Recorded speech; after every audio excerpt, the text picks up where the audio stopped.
Dia hanyalah orang kecil di geng, tapi berani hadir di pertemuan geng. Lebih mengejutkan, bos geng pun menghormatinya. Jangan lihat dia sekarang sombong. Sebelum masuk geng, dia juga hanya siswa SMA biasa. Menjelang kelulusan, dia memukul kepala ketua geng sekolah dengan batu, membuat teman sekelasnya terkejut. Padahal, dia dikenal sebagai anak baik di sekolah. Beberapa hari sebelumnya, adik perempuannya tak sengaja memotret ketua geng saat mencuri pakaian dalam siswi, sehingga adiknya terus diincar. Tak terima, dia pun membela adiknya. Siapa sangka, dia justru mengalami balas dendam tanpa henti dari ketua geng sekolah. Suatu hari, dia tak tahan lagi, mengangkat batu berat dan berjalan ke arah ketua geng. Sebelum lawannya bereaksi, dia memukulkan batu itu ke kepala lawan. Saat itu juga, amarah yang lama terpendam akhirnya terlepas. Namun hari itu, dia justru dipukuli lebih hebat oleh orang tua lawannya. Tamparan demi tamparan mendarat di wajahnya. Ketika ibunya datang dan melihat kondisinya, ia tidak marah atau sakit hati, malah memikirkan cara menjelaskan uang ganti rugi pada ayah tiri anak itu. Sejak lahir, Xiao Shui sudah ditinggalkan ayah kandungnya, sehingga ibunya membentuk keluarga baru bersama ayah tirinya. Namun, kebahagiaan yang ia nantikan tak kunjung datang. Justru yang ia dapatkan masa kecil yang tragis. Ayah tirinya pemabuk. Setiap kali mabuk, ia memukulinya habis-habisan. Tubuhnya selalu dipenuhi memar. Ibunya demi menyenangkan suami barunya, rela mengorbankan anaknya demi keinginan pribadinya. Jika tak tahan, ia menutup telinga pura-pura tak mendengar.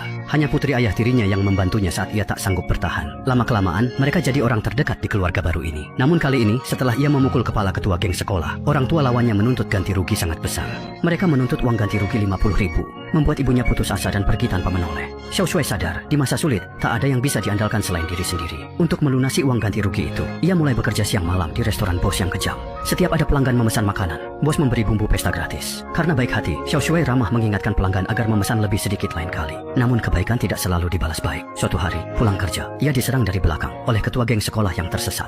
Mereka mengancam Xiao Shui akan terus memperlakukannya buruk sampai utangnya lunas. Uang yang ia kumpulkan beberapa hari pun belum cukup untuk membeli hamburger. Ingin segera bebas, keesokan harinya ia meminta bosnya agar sisa ganti rugi dipotong dari gaji mendatang. Namun bosnya menolak dan malah menyinggung luka hati Xiao Shui, menyarankan ia meminta uang pada ayah tirinya. Xiao Shui pun sangat marah. Tanpa disadari, tadi Didengar oleh bos mafia Pak Lau yang sedang memilih sayuran di toko. Pak Lau adalah bos mafia setempat yang menguasai ekonomi wilayah abu-abu daerah itu. Malam itu juga, Pak Lau memerintahkan anak buahnya, Xiao Liu, mengantarkan 50.000 yuan ke Xiao Shui. Ia berpesan uang itu tak perlu dikembalikan, asalkan Xiao Shui pulang dan belajar dengan baik sudah cukup. Keesokan harinya, Xiao Shui dan ibunya datang ke sekolah untuk membayar ganti rugi. Namun, ibunya tidak terlihat bahagia seperti yang dibayangkan. Malah curiga putranya pasti telah melakukan sesuatu yang buruk di luar. Ini membuat Xiao Shui kebingungan. Namun, hal tak terduga masih menantinya. Malam itu, ayah tirinya datang membawa tongkat baseball baru. Penguasa sekolah yang menelepon dan mempermalukan ayah tirinya. Ayah tiri merasa harga dirinya diinjak, tapi ia tidak tahu Xiao Shui berkelahi demi putrinya. Saat itu, Xiao Shui sadar malam ini ia pasti akan dipukuli lagi. Ia bangkit, berusaha lari keluar, tapi tetap terkena pukulan tongkat ayah tirinya.